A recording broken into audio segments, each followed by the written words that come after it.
आता आपण विण दोघांतलीही तुटेनाच्या आत्तापर्यंतच्या भागात बघितले की ह्या चौघं कपल्सला हनीमूनला जायचं असतं. म्हणजे आधी तसा प्लॅन असतो की जायचं तर चौघांनी जायचं, नाही तर कोणीच नाही जायचं. असं करत करत ती समोर एक आठ ठेवते.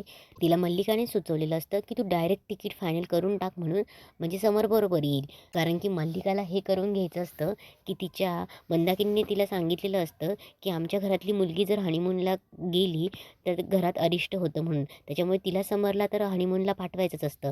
कारण की स्वानंदी त्यांच्या घरातली मुलगी असते आणि ती हनीमूनला गेली तर त्यांच्या घरावर काहीतरी अरिष्ट संकट येईल म्हणून.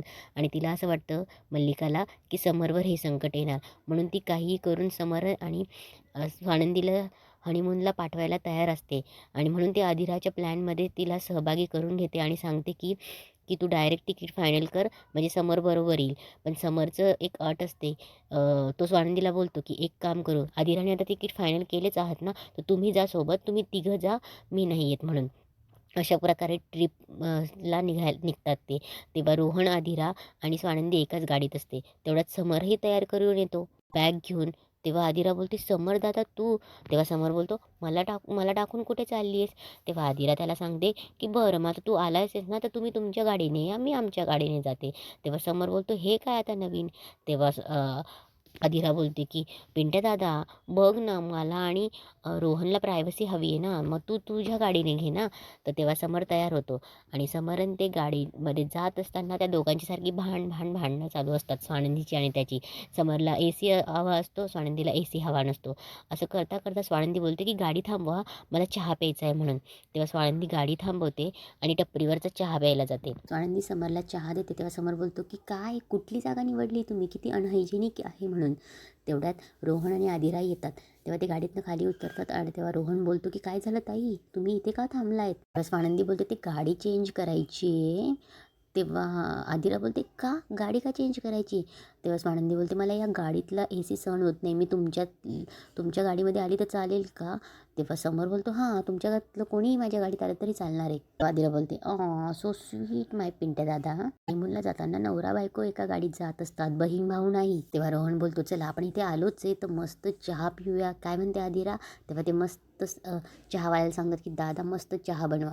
तेव्हा समर स्वानंदीला बोलतो जरा बाजूला येतात का? तेव्हा स्वानंदी अशी मागे बघते आणि बोलते की दरीत? तेव्हा समर बोलतो की दरीत घेऊन जाईल का मी तुम्हाला, आपल्यात आहे तेवढी बस आहे. तर समर बोलतो जरा बोलायचं आहे. तेव्हा स्वानंदी बोलते आता गेलेत ना त्या बाजूला, मग आता कोणीच ऐकायला नाही आहे, पुन्हा लांब जाऊन बोलायचं, मग त्यांना टेन्शन येणार. समर बोलतो 25वर तरी ठेवू का एसी? नाही काय ना, मी गुदमरून मरून जाईल. तेव्हा स्वानंदी बोलते कशाला अभद्र बोलतायत, शुभ बोला. तेव्हा समर बोलतो 25 चालेल ना? तेव्हा स्वानंदी बोलते हा चालेल. तेव्हा समर बोलतो की ठीक आहे, आता लांब गेला तरी चालेल. तेव्हा स्वानंदी त्याच्याकडे रागाने बघते. तेवढ्या तिकडे रोहन आणि आदिरा चहा घेऊन येतो आणि तेव्हा आदिरा बोलते की चहा. तेव्हा समर बोलतो नाही नाही, किती अनहायजेनिक आहे, कसली जागा आहे ही? तेव्हा रोहन बोलतो की अरे हा चहा म्हणजे हेवन आहे, हेवन. तेव्हा आदिरा बोलते की मिनरल वॉटरपासून बनवला आहे हा चहा. तेव्हा समर बोलतो नाही नाही, घ्या तुम्ही. तेव्हा रोहन बोलतो की हे बिस्किट तरी घ्या.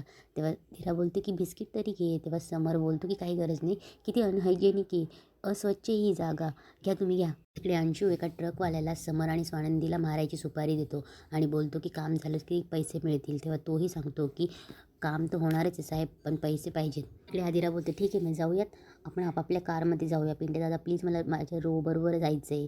तेव्हा आदिरा बोलते की जा जा. तेव्हा रोहन विचारतो की नक्की ना? तेव्हा समरही बोलतो की जा म्हणून. तेव्हा ते आपापल्या गाडीत बसतात. स्वानंदी तोंडाला स्कार्फ लावून बसते. तेव्हा समरही गाडीत बसतो आणि स्वानंदीला बघून घाबरतो. तेव्हा समर बोलतो की काय आहे हे, असं स्कार्फ लावून किती भयंकर दिसतंय, ते समुद्रात असतात ना तसं दिसतंय हे, गुंडांसारखं. तेव्हा स्वानंदी बोलते की दिसण्यापेक्षा ना हे जास्त माझ्यासाठी महत्त्वाचं आहे. आता या ए सीमध्ये मला सर्दी झाली तर काय करणार आहे? तेव्हा समर बोलतो की उगाच मला अक्कल नका शिकू, आधीच तुम्हाला बघून मी घाबरलो आहे. तेव्हा समर बोलतो ए सी. तेव्हा स्वानंदी बोलते आता ठरलं आहे ना 25? तेव्हा समर बोलतो 22 चालेल का? तेव्हा स्वानंदी बोलते नाही. तेव्हा समर बोलतो तुम्हाला श्वास घेता येतो आहे का? तेव्हा स्वानंदी बोलते माझा विचार करू नका, तुमचा विचार करा, स्वतःचा सायनस बघा. तेव्हा समर बोलतो गोळ्या आणल्या आहे मी. तेव्हा स्वानंदी बोलते तेच करा आयुष्यभर. तेव्हा समर बोलतो काय? तेव्हा स्वानंदी बोलते काही नाही. तेव्हा समर बोलतो मोठ्याने बोला. तेव्हा स्वानंदी बोलते मी मोठ्यानेच बोलली आहे. तेव्हा समर बोलतो या स्कार्फ मुळे ऐकायला येत नाही. तेव्हा स्वानंदी बोलतो तो तुमचा प्रॉब्लेम आहे. तेव्हा समर बोलतो एका अर्थी बरोबरच आहे, प्रवास सुखाचा होईल. स्वानंदी बोलते अजून तरी असं काही वाटत नाही, बघू पुढे. तेव्हा ते दोघं जायला निघतात. तेव्हा समर ए सी वाढवतो. स्वानंदी रागाने बघते. तेव्हा समर तिच्याकडे न बघितल्यासारखं करतो. तेव्हा समर बोलतो काय टॉर्चर आहे. तेव्हा स्वानंदी बोलते काही म्हणालात. तेव्हा समर बोलतो छे माझी काय हिंमत आहे तुम्हाला काही म्हणायची. तेव्हा समर बोलतो असे डोळे वटारून बघू नका माझ्याकडे, AC नव्हतं वाढत मी. तेव्हा स्वानंदी बोलते ठीक आहे. तेव्हा समर बोलतो ठीक नाही आहे. तेव्हा स्वानंदी बोलते आता काय झालं आहे. तेव्हा समर बोलतो की तो स्कार्फ तुम्ही काढून टाका. नाक तोंड बांधून स्कार्फ लावलाय तुम्हाला गुदमरायला होत नाही का. तुमच्याकडे बघून मलाच गुदमरायला झालंय. तेव्हा स्वानंदी बोलते तुम्ही लक्ष नका देऊ. तेव्हा समर बोलतो लक्ष जाणारच तुमच्याकडे आणि कुठल्याही क्षणी असं वाटतं की तुम्ही मेणबत्ती घेऊन गाणं म्हणणार आहे. तो स्कार्फ काढा आधी. तेव्हा स्वानंदी बोलते हा स्कार्फ माझा आहे, माझ्या नाकातोंडावर आहे, तो कधी काढायचा ते मी ठरवेन. तेव्हा समर बोलतो अशाने तुमच्या मेंदूला ऑक्सिजन भेटणार नाही. तेव्हा स्वानंदी बोलते तुम्ही जर आता काचा उघडल्या ना तर मी आत्ता काढेल तो स्कार्फ. तेव्हा समर बोलतो हवेबद्दल धूळ, बाहेरची हवा सगळं येईल, AC बंद होणार नाही आणि मी काचा उघडणार नाही. तेव्हा स्वानंदी बोलते फाईन, तर आता हा स्कार्फही निघणार नाही. तुम्हाला घाबरायचे तर घाबरा. इकडे अंशूने त्यांच्या पाठीमागे लावलेली ट्रक ही येते, त्यांच्या पाठीमागे पिछा करत असते. आनंदीचं आणि समरचं असंच भांडण चालू असतं. इकडे अर्पिता मल्लिकाला बोलत असते की आई मम्मा मला सांग ना हार्ड ड्रेस घालू की हार्ड ड्रेस घालू. तेव्हा मल्लिका काहीच उत्तर देत नाही.